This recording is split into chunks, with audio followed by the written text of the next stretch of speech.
frost ang mga pananim sa iba't ibang bahagi ng Benguet. Ayon sa Pag-asa, posibleng magtuloy-tuloy pa ito sa mga matataas na bahagi ng probinsya. Hindi pa raw umaabot sa pinakamalamig na temperatura ngayong amihan season ang probinsya. At ngayong araw, 14 degrees Celsius ang temperatura sa Baguio. Pero sa ikatlong linggo o huling linggo ng Enero, posible raw itong bumaba sa 9 degrees Celsius. Aabot naman sa hanggang 7 degrees Celsius ang temperatura sa matataas na lugar sa Benguet. Kasabay ng malamig na panahon, ang paglaganap naman ng super flu. Sa tala ng Department of Health, may git-anim na po ang bilang ng kaso ito sa bansa, pero gumaling na raw sila. Ayon kay DOH spokesperson Albert Domingo, wala itong pinagkaiba sa sintomas ng trangkaso.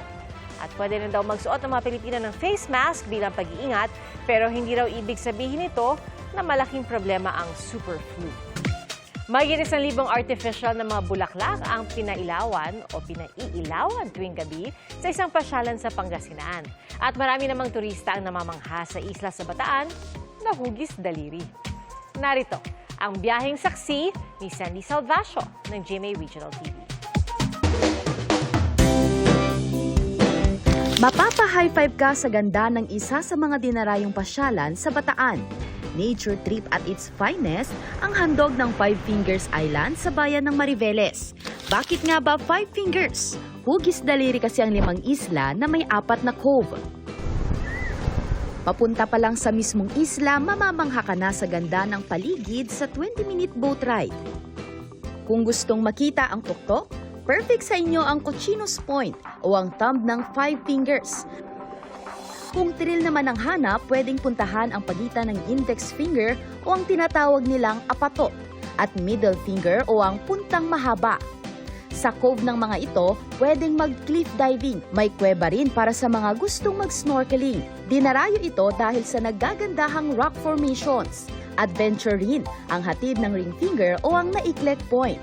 Pero kung gustong umaura, nariyan ang pinky finger o longos kawayan na perfect spot para sa mga photoshoot. At kung napagod na sa paglilibot, no need to worry dahil pwedeng mag-relax sa Lucky Beach na may white sand at crystal clear na tubig. Mula Bataan, picture perfect naman ang bubungad sa inyo sa Binalonan, Pangasinan. Pinabalik-balikan ng mga residente at turista ang Thousand Flowers. Dire-diretso, all year round, pwede po talaga siyang puntahan dito. And paggabi, iniilawan din po siya. Dancing lights po siya paggabi. Mahigit 1,000 artificial na mga bulaklak ang nakapaligid dito.